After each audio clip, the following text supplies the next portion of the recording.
ராஜ்யத்தின் சுவிசேஷம். இந்த நாளுக்குரிய தேவ வார்த்தை.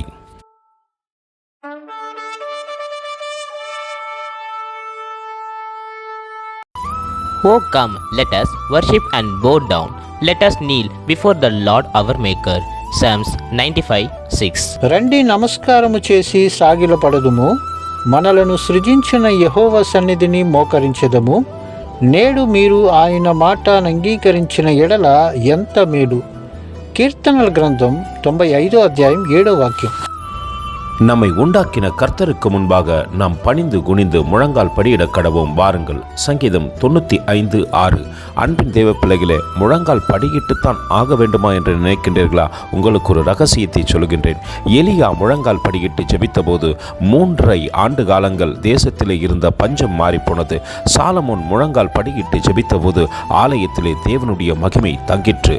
தானியேல் முழங்கால் படியிட்டு ஜெபித்த போது அங்கே தேவனுக்கு பிரியமான காரியம் நடந்தது. பேதுரு முழங்கால் படியிட்டு ஜெபித்தால் மரித்து போயிருந்த துர்க்கால் என்று சொல்லப்படுகின்ற தபித்தால் உயிரோடு கூட எழுந்தார். இயேசு வானவரும் முழங்கால் படியிட்டார். கெத்செமனே பூங்காவிலே சிலுவையை சுமக்கத்தக்கதாக தேவன் அவருக்கு பலனை கொடுத்தார். நாமும் முழங்கால் படியிட்டு நன்மையை பெற்றுக்கொள்வோமா? கர்த்தர் தாமே உங்களை ஆசீர்வதிப்பாராக. ஆமேன். எங்களோடு கூட இணைந்து ஊழியம் செய்ய விரும்பினால் இந்த வார்த்தைகளை மற்றவர்களுக்கும் பகிர்ந்து கொடுங்கள். இது ராஜ்யத்தின் சுவிசேஷம்.